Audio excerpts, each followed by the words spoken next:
Just to highlight the first video, this coming September 14, 2024, we will have our Ride for Life, no, in partnership with Real Life as support for our scholars. And so registration, last day of registration is today. So we are hoping na all our riders can register. At the same time, if you are not a rider, kay wala ka man yung motor, if you want to support Real Life, you can still register and you will be given the t-shirt. No? So either way, you have an opportunity to support Real Life. No? So hoping you could also invite some of your friends who love to ride, so that it will also be an opportunity for them to hear and respond to the gospel. Second video, on September 15, 2024, Victory Iloilo is celebrating 35 years anniversary, 35th year anniversary. And our word or scripture is Joshua chapter 3 verse 5, no? So 35, so 3 and 5. Consecrate yourselves, no? For the Lord will do wondrous things amongst you. No? So God has been faithful for the past 35 years, and looking forward to the next 35 years, we need to be consecrated. We need to be set apart so that God can continue to use us, Victory Iloilo, to really be a blessing to this city and to the province. We're expecting for the next 35 years more church plants, more campuses to be opened for Every Nation campus, and more missionaries to be sent to the nations. In line with that, on the anniversary day, September 15, that's on a Sunday, we will only have one service. Everybody say one service. And our service will be on Iloilo Convention Center, 10 a.m. 10 a.m. So, again, I just want to clarify, because this is the generation that cannot focus and cannot concentrate. One service, there are no 9, 11, 2, 4, 6, and in La Paz, 10 and 1. Close dire. No? So, didto kita sa icon on that day, 10 a.m. No? So that you will not forget, because if you go here, it's closed, and you think it's rapture already, no? You are just misinformed, no? Because you did not listen to the announcement. No? So looking forward to celebrate with all of you on our 35th anniversary. We have Doc June Escosar as our speaker, and Bishop Jure will also be there on our anniversary. We will continue with our series, Love the City.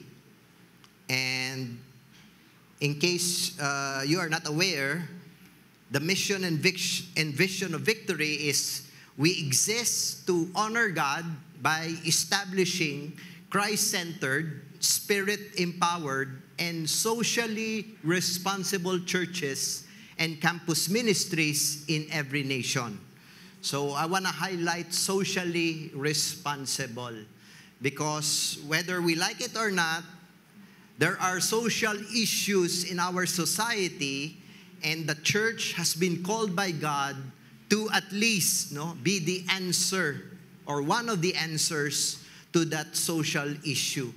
And come to think of it, if there is a social issue that is prevalent, not just in Iloilo, but even in our nation, it sure is poverty. And this is why we have Real Life, because we believe that quality education to those less privileged but are potential students, as they continue with their education and as they graduate and land a good paying job or maybe start their own business, then they can be a blessing to the family, move out from poverty, and continue the cycle of being a blessing to other people. Deuteronomy, which is our text, is the second reading of the law as the people of Israel were about to enter the promised land. So Moses is going to give or preach the word of God, the commands of God to the people, and it was given to a new generation because the older generation, some of them died in the wilderness, as a reminder of what God has done and instructions on how they are to conduct a set-apart people for God.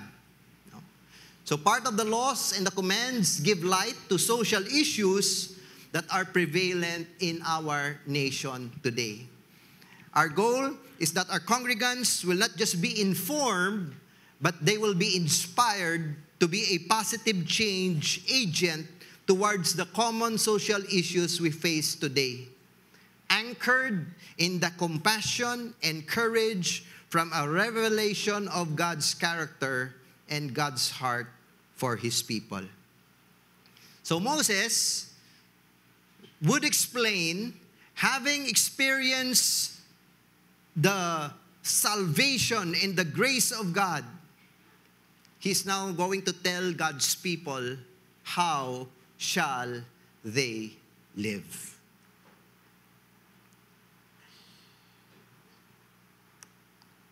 Today we will talk about generous heart as a solution to poverty. And next week we will talk about a righteous heart with regards to corruption. And when you talk about generosity or righteousness, they are church words that sometimes people are disconnected because they think they don't belong or they think that is not what they do. So I want to bring you back to our first topic, which is the compassion of God. And I believe Pastor Joey, when he preached here last week, preached regarding the compassion or the heart of God towards His people. And Deuteronomy 7 was read as a reminder that God was the one who chose them. They were not the best people. They were not the most number of people. But God, in His sovereign choice, decided to choose them, and God decides to love them. So these Jews, these Israelites, could not claim that it was because they were better. It was because they were good. But it was something that God was the one who initiated the relationship. Which means to say, God's heart of compassion is the foundation of our compassion as well. That propels us to be generous and propels us to be righteous. Without the realization of God's compassion towards you and me, we think that generosity and righteousness is just for the church. When I preached last week at 2 and 4 p.m., I asked a question. And the question is, do you think that God's love is conditional or unconditional? Because there are two sets of people today. One, these are the people who are conservative. Simba-simba kada sa victory. Huwag mo pagani na-solve ang imo problema. Conservative, simba-simba kada sa victory, kada mo sa imo tattoo. Makasasala ka. Worship ka na kay Lord. Tapos may babae kang iban. Conservative.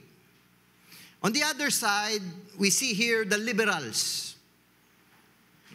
Ako ya pastor, believe ko tanan ma-save. Kasi Lord loving. And He doesn't care kung anong sala mo. But because He is loving, He is going to save you. So okay lang na tao ka lamang. Padayo na ang imo sala kay si Lord, maintindihan niya gid ka. Liberal. So the liberal says God's love is unconditional. The conservative says God's love is unconditional.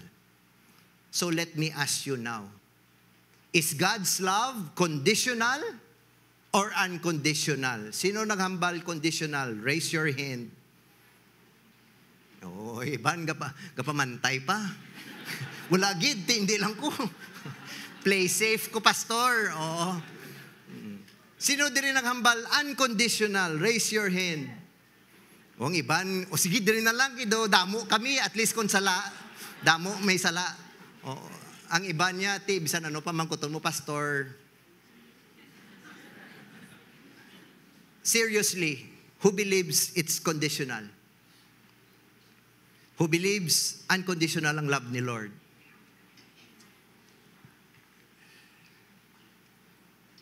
Actually, the answer is both.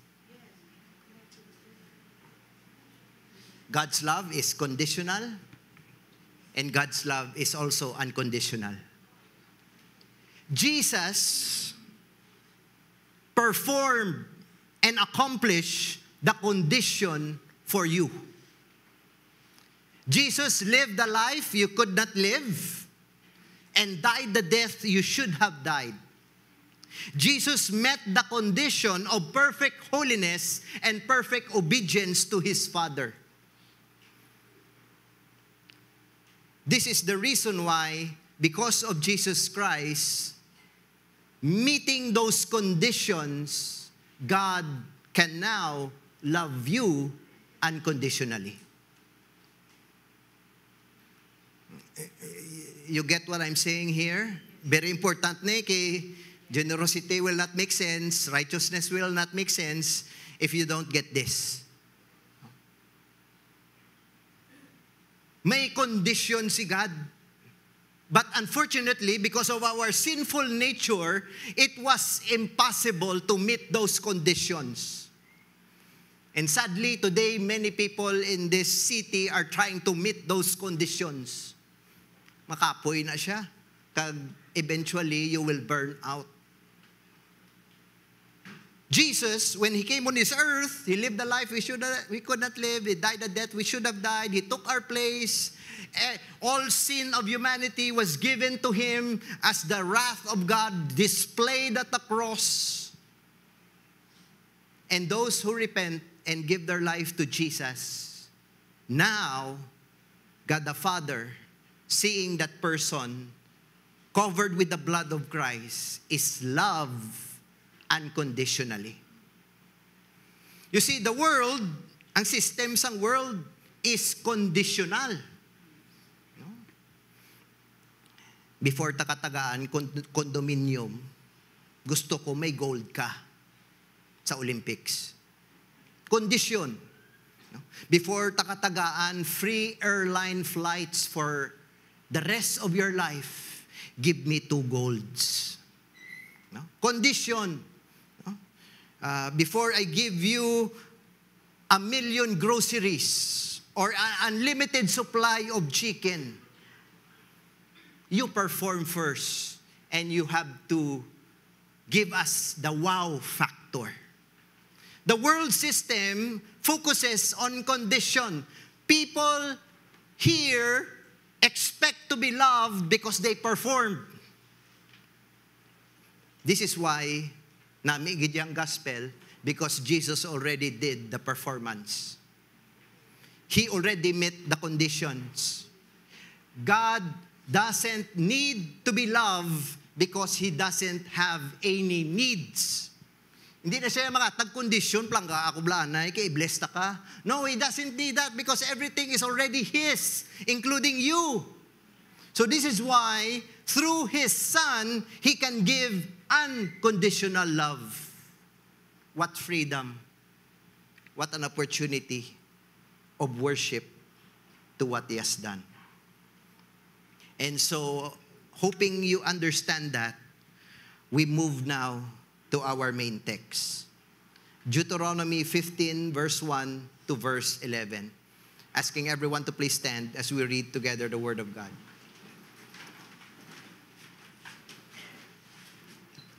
The sabbatical year, at the end of every 7 years, you shall grant a release.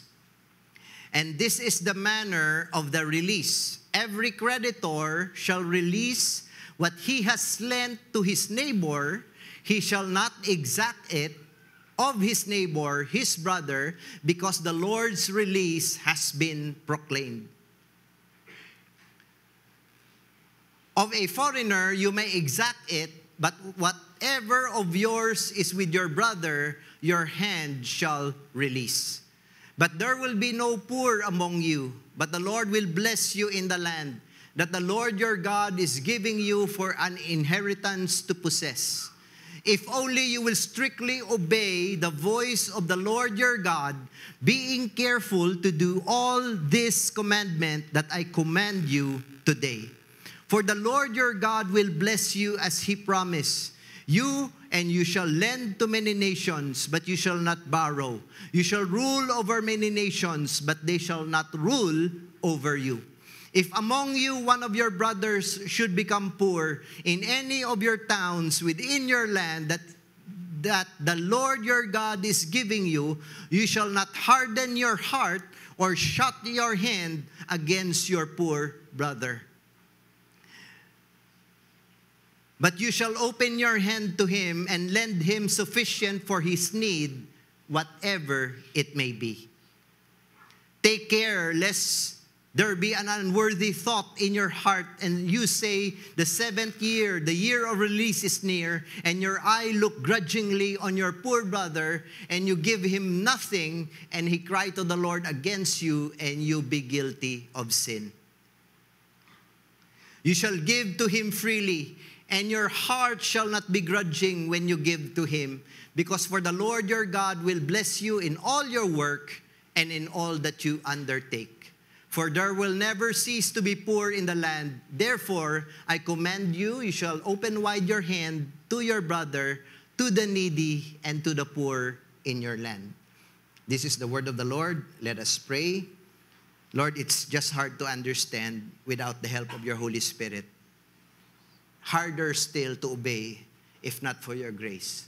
So Lord, today, teach us with your Holy Spirit and give us the grace to respond in obedience, because you deserve our life. You deserve, Lord, our response.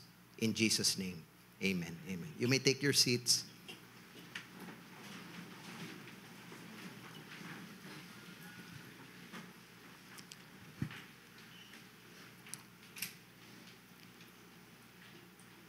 Solution to poverty, generosity. In the Bible, love appears 714 times. The word believe appears 272 times, depending on the translation. Pray appears 371 times. The word give appears 2,152 times. Generosity reflects the character of God. The most favorite and most quoted verse, John 3:16, for God so loved the world that He gave. If not for a generous God, there is no Jesus. Without a generous God, there is no forgiveness of sins. Without a generous God, there is no eternal life. Which means to say, generosity is evidence that someone belongs to Jesus. Pwede mo matulok ang neighbor mo to the right or to the left. Oo. Can you conclude that that person is generous? Oo. Oo. Hindi pagtaga-AG cash account, ha? Oo, wrong motive na. Oo.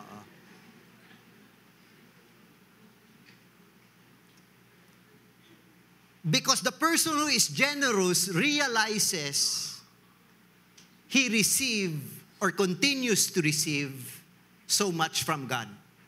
It was not just salvation, it was not just forgiveness of sins, but it is also abundant life now and eternal life later. A lifestyle of generosity will make your relationship with God or with Christ more satisfying. Haven't you noticed when was the last time you gave something to someone who was in need, And sang the moment nga gin-release mo to, especially if it was something valuable to you also, there's so much joy and so much contentment and so much satisfying feeling. Somebody said, how we handle our finances is a barometer of one's spiritual growth and maturity. So kung baby face pa ng tupad mo, it doesn't mean anything. No? But how we handle our resources, our money, what we have, what's our assets, it is a gauge of your spiritual growth and maturity.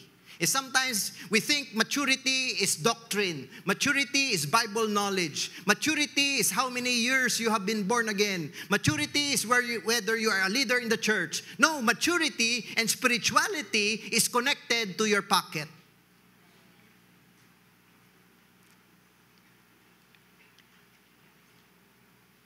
Martin Luther said, there are 3 conversions a person needs to experience. First, the heart. Second, the head. Third, the checkbook. And the last is the hardest.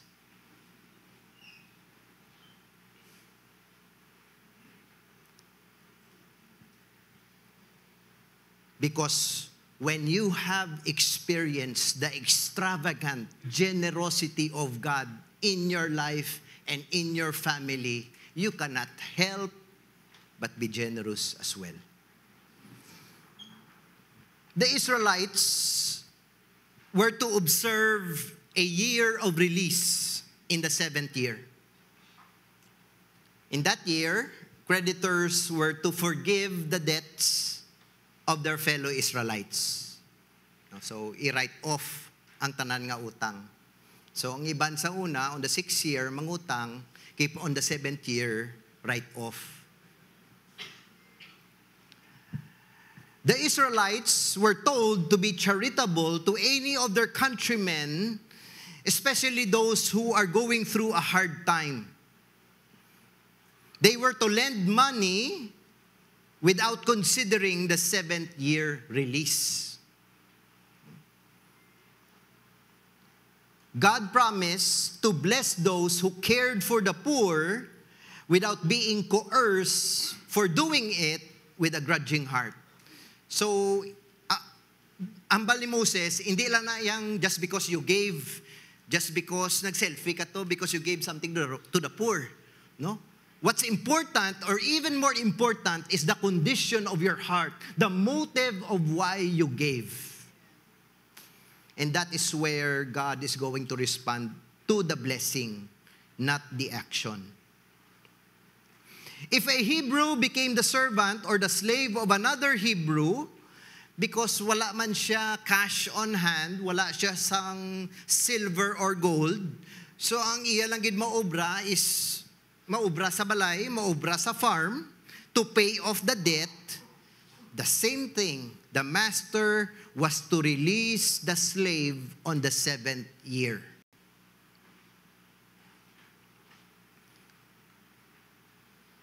Not only was the servant to be released, but the master is instructed to furnish the servant liberally from their flock, their winepress, and their threshing floor. So hindi lang tagaan mo freedom, pabalunan mo pa sang pinutos.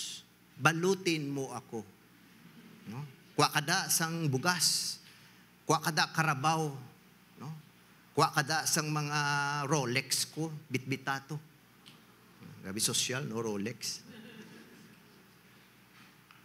When the year of release arrived, the master was to remember how the Israelites, their forefathers, had once been slaves in Egypt until God's grace gave them freedom.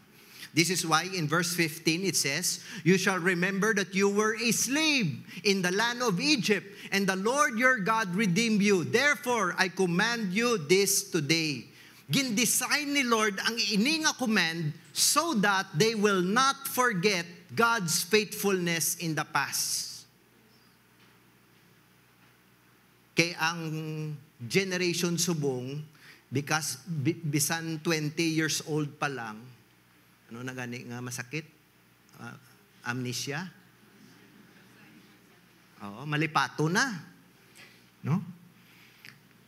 So God orchestrated this command to Moses and for his people so that every 7 years, hindi sila malipat.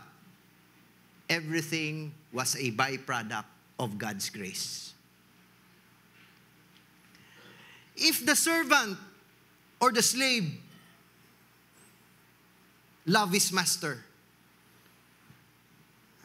Dennis, ikaw binong master, akong slave, no? Dennis, sir, mas 7th year na, pero hindi ko gusto mag-alindi. Dili lang gubi sa balay mo, kay may internet. Sa balay diya, pirmi lang pork ang sudan. No? Tapos anong unod sang rep, pabayaan mo lang ko, makakuha ko. No? Tapos kung mag-grocery ko to sa isa ka store, padala mo pa sa lakyan mo sa akon, no? Plangga mo mga kabataan ko. So pwede, diri lang ako. If the slave doesn't want to leave, the master was to pierce the slave's ear. So buhuan para may tatak, so that the servant will be identified or the slave is identified as somebody who remains with the master for life. If you look at the conditions, isa lang na ang conclusion ko while I was reading this. If everybody is doing this, sigurado there is no poor in the land.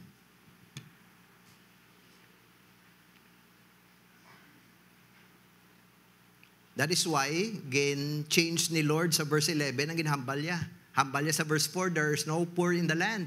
But God knows the hardness of man's heart. God knows the greediness of man's heart. So he says in verse 11, the poor will always be in the land because you will never obey me. So this morning, I want to highlight 4 things. Actually, 4 P's ni siya. Pero hindi niya sa mga church people, pungko, pamati, panghikay, pamantay. Para niya sa poor, no? So, the poor, the posture, the potential, and the promise. First, let's look at what Jesus said with regards to the poor, or what God said with regards to the poor. Verse 7, if among you one of your brothers should become poor in any of your towns with your land that the Lord your God is giving you, you shall not harden your heart or shut your hand against, nami pag-identify your poor brother. May ownership. Wala nagambal si God against a poor brother. No, He says, against your poor brother. As if we have a responsibility. Verse 11, for there will never cease to be poor in the land. Therefore I command you, you shall open wide your hand to the brother, to the needy, and to the poor in your land. This is where we find the release. Again, verse 1, at the end of every 7 years, you shall grant a release. Write off ang utang. No? So, kanami siguro, no, kung maghambal si Lord, no, sa mga institutional banks. Gusto nyo man na, no, mahambal si Lord sa bank mo, release. Dennis.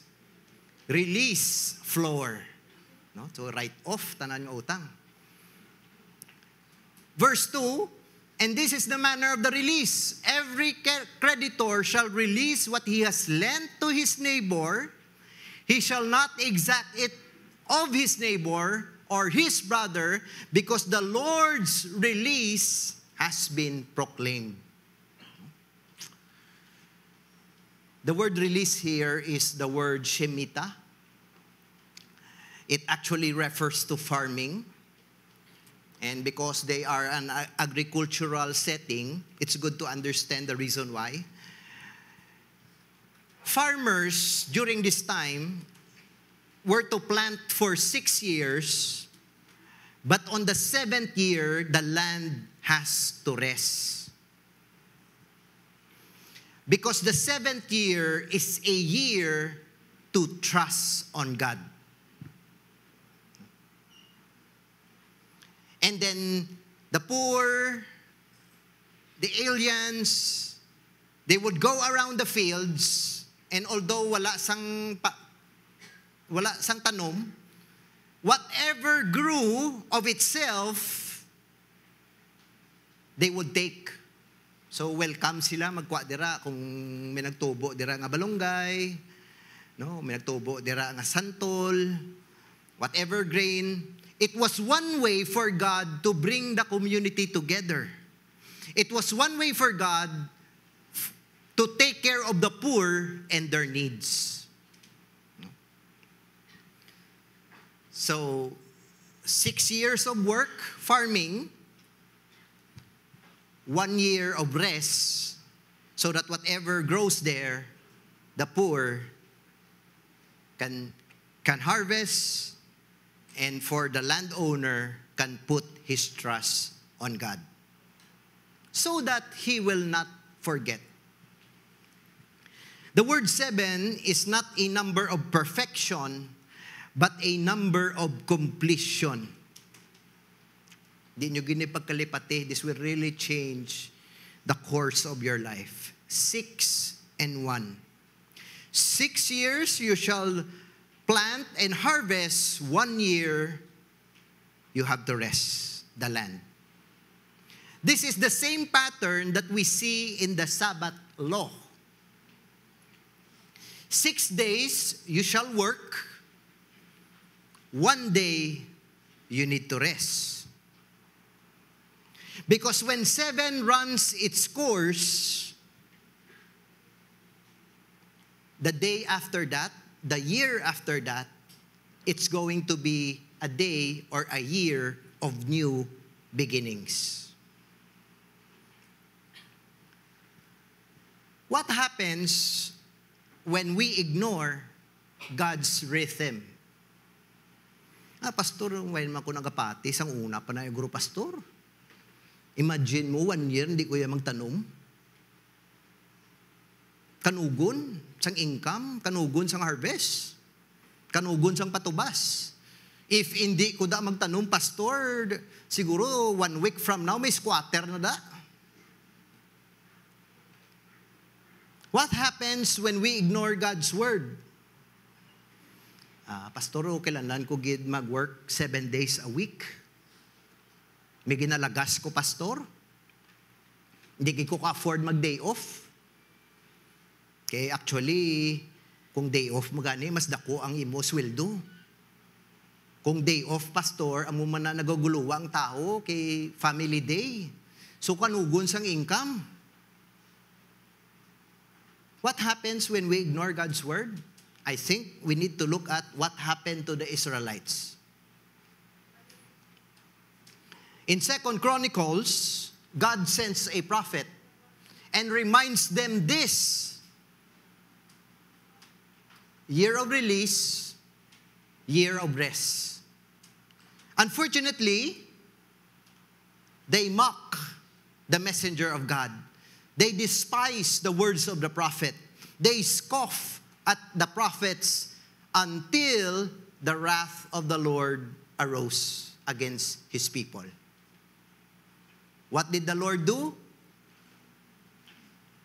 He sent the Babylonians.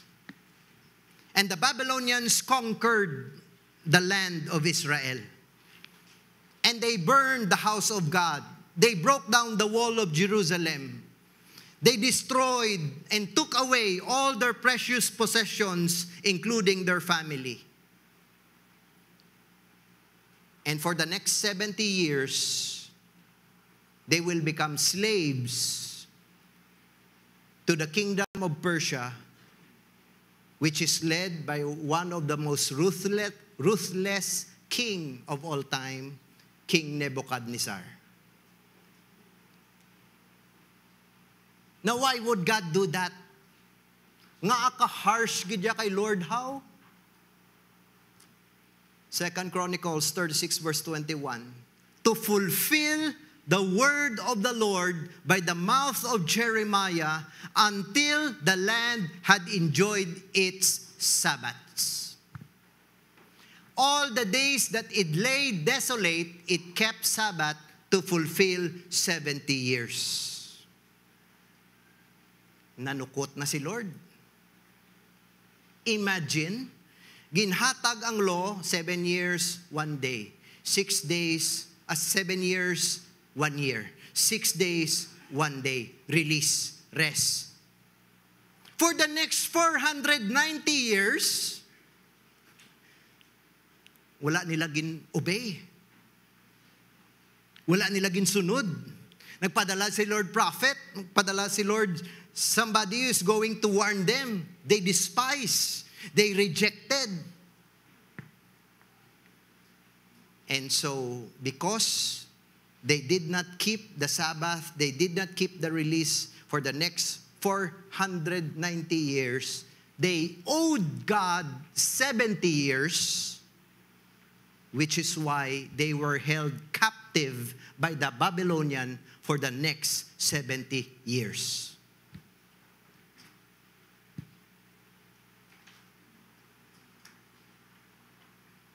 God does not bluff.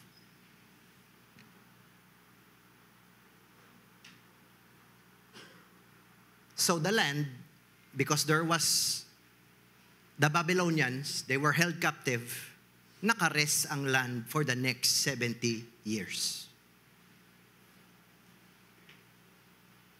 Ever wonder why the pandemic was almost 2 to 3 years? Base ginapares kita ni Lord.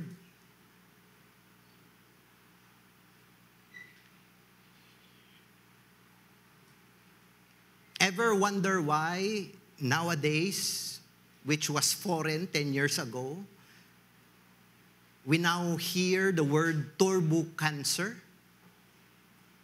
Because we don't rest? Kung si Lord nag-rest, ikaw exempted? Ever wonder why there's an increase of mental health issues? Because the Lord's rhythm is that you work on the day, and on the night you sleep, and you work on the 6 days, and then you rest on the 7th day. We violate.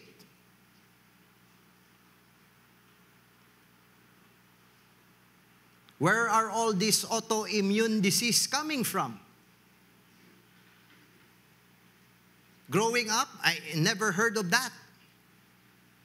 But now, it seems, I see it often in the prayer requests. And we think a pill will solve the problem.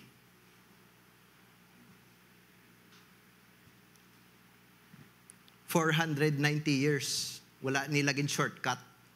Ang answer ni Lord, 70 years, hindi man shortcut. If you disobey the Sabbath, if you disobey God's instruction, you don't get away with it, even if you are from victory. That's how serious God takes this.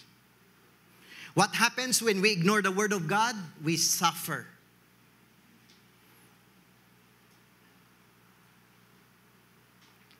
And so the Israelites eventually learned this the hard way. God did not guarantee their prosperity, but God gives them the opportunity to be blessed when they become obedient to Him. So the poor. The second is the posture. What's our posture? You shall open your hand to Him and lend Him sufficient for His need, whatever it may be. Verse 10, what's our posture? You shall give to Him freely, and your heart shall not be grudging. Ari na naman siya ho, mangutang na naman eh. When you give to Him, because to this the Lord your God will bless you in all your work and in all that you undertake. So it's not just the action, paminsan ron dagit pirmi ang aton nga heart. What's our posture? Verse 11, for there will never cease to be poor in the land. Therefore, I command you, you shall open wide your hand to your brother, to the needy, and to the poor in the land. Pastor, how can I be a blessing? How can I give when I am also in lack? The good answer to that is, what do you have in your hand that you can share to the poor?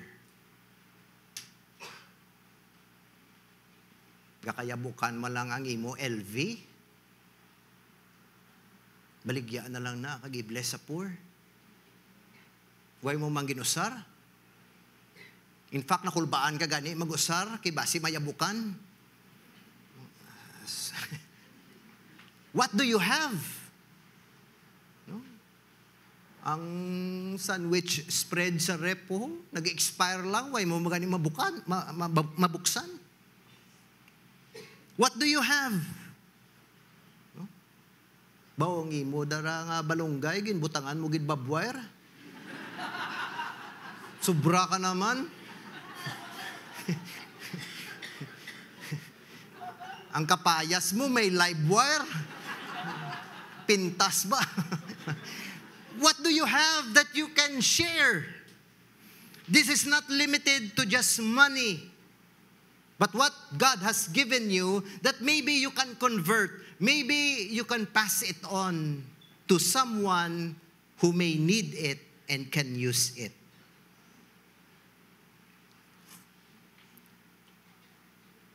Proverbs 19 verse 17, whoever is generous to the poor lends to the Lord. This is the first verse, one of the first verse when I got born again that I really wondered why. Grabe, Lord, may utang ka sa akon.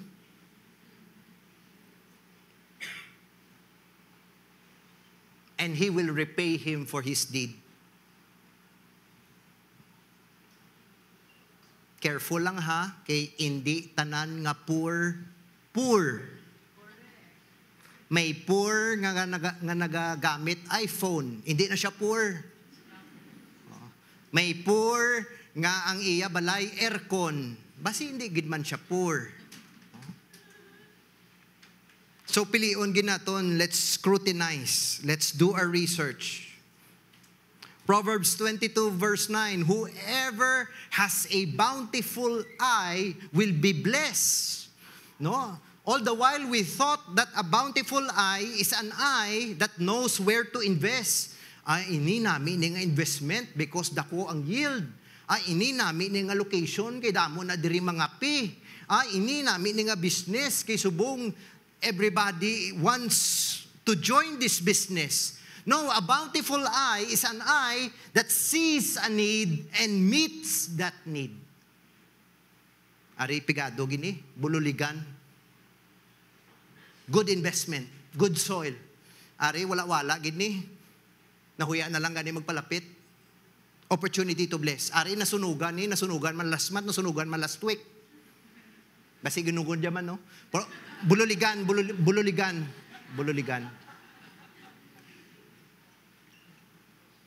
Posture, open hand, motive of the heart is right. Next, potential response. If only you will strictly obey the voice of the Lord your God. That's one response. Help the poor. Hindi lang gura na Lord. Kung magdaog na ako sa loto, Lord. If you will only strictly obey the voice of the Lord your God. Why? Nakamot choice na batian nyo na ang word ni Lord. Hindi ka nakabalibad. You did not hear from God. being careful to do all this commandment that I command you today. So God made all of these laws for His people so that they will not forget. And as long as they do not forget, they can carefully do this and they can strictly obey.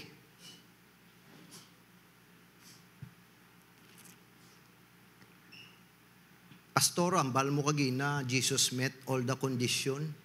Nga asubong conditional na naman how? We're not talking here of salvation. We are talking here of God's people being set apart for His use.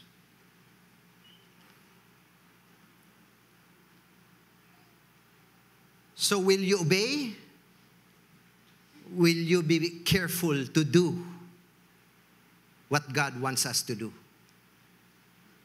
The other potential response is this. Take care, almost similar, lest there be an unworthy thought in your heart, and you say the 7th year, the year of release is near, and your eye look grudgingly on your poor brother, and you give him nothing, and he cry to the Lord against you, and you will be guilty of sin.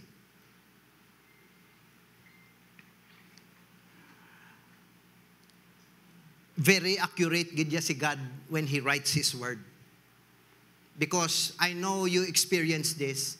Sometimes when people who are poor, when they ask, they are always, most of the time, annoying. Kagi nakamungagin tok-tok sang badyaw, ang inyos lakyan.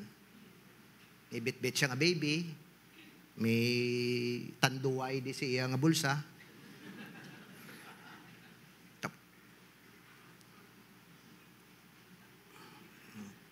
Unworthy thought. Gainit ang ulo mo. Hindi ka lang pwede ka.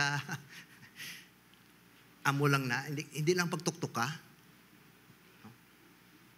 And sometimes we think we become victims. Biktima, gito si pastor. Naswetik siya sang badyaw. Kay ginpakitaan siya sang baby. No? So this unworthy thought goes to your mind, hindi, iinom niya lang ni. Ibakal niya lang ni rugby. Ibakal niya lang ni sigarilyo. No? The Word of God says, take care lest there will be an unworthy thought in your heart. So what I usually do, I buy something that they can eat.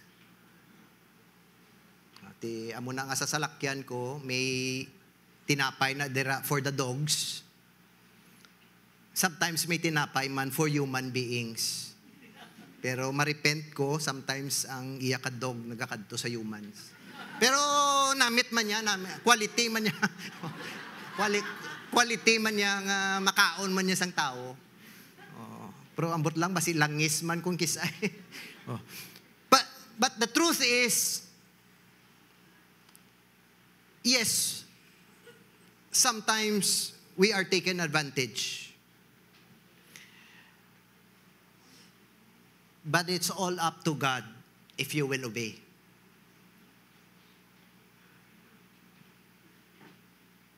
Kumbaga kung naghatag ka, kagin tong siya malang, ang nakita ni Lord Simuya, nag-bless ka with the right intention. Wala ka namang control to kung gintong niya. No?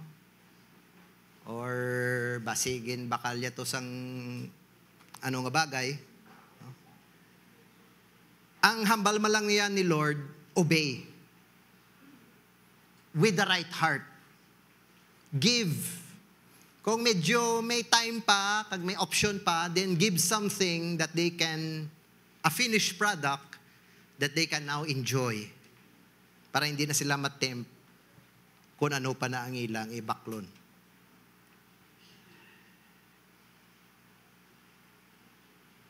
Under God's covenant, God's people had a responsibility to their fellow brothers who are poor and needy.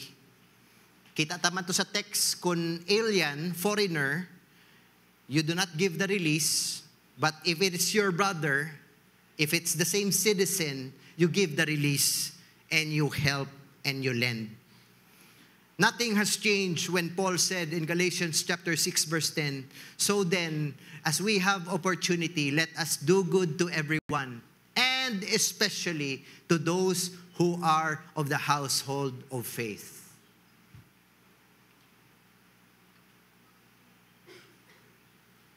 The law of release in the 7th year was not given to discourage giving to those in need.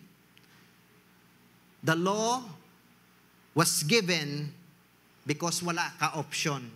Okay lang kung hindi ka magpautang because dali na lang ang 7th year, but you still have the responsibility to give to the poor, to give to those who ask.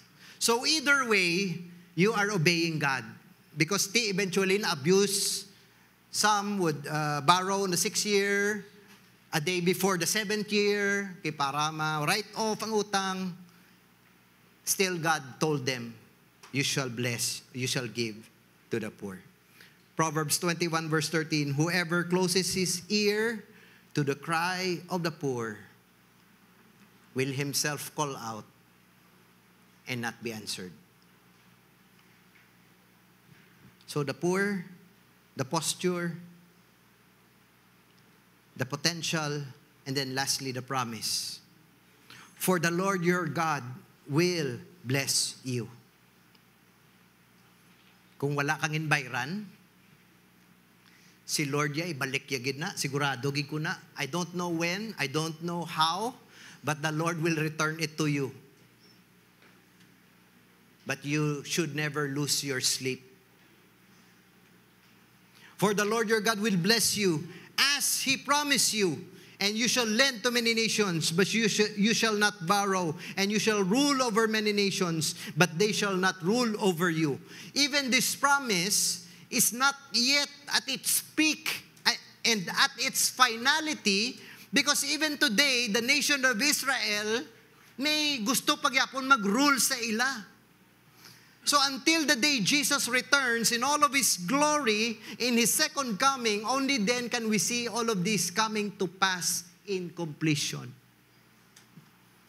So the Lord is not yet through with you as well.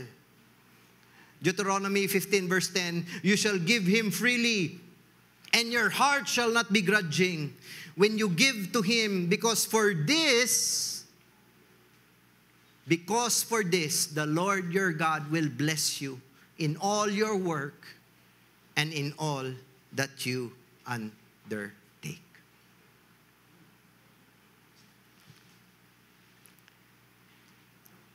In Victory, the way we focus on the poorest of the poor is through real life. And we love the city because we love the Ilonggos, the Hiligaynons. And real life would identify the poorest of the poor, but at the same time, they have good grades. But unfortunately, they cannot continue with education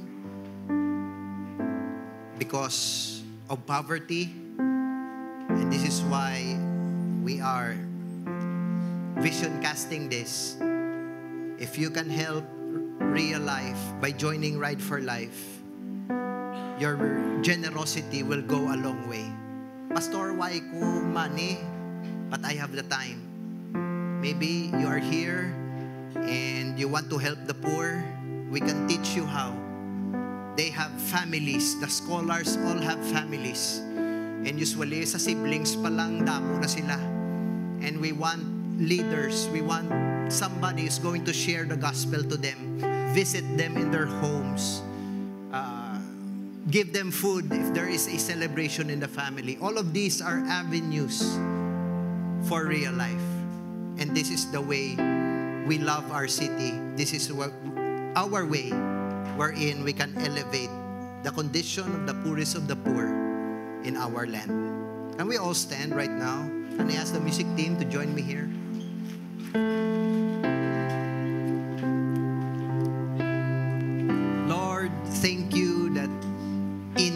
Father God, it was your love, your generosity, and your compassion that found us. Pasalamat kay kami, Lord.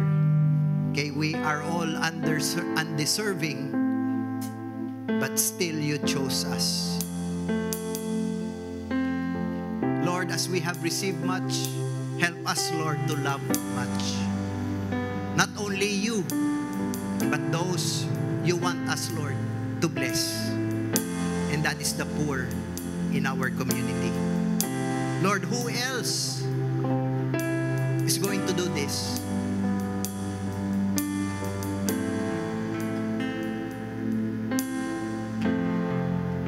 No offense meant, the government did this, and sometimes it gets worse.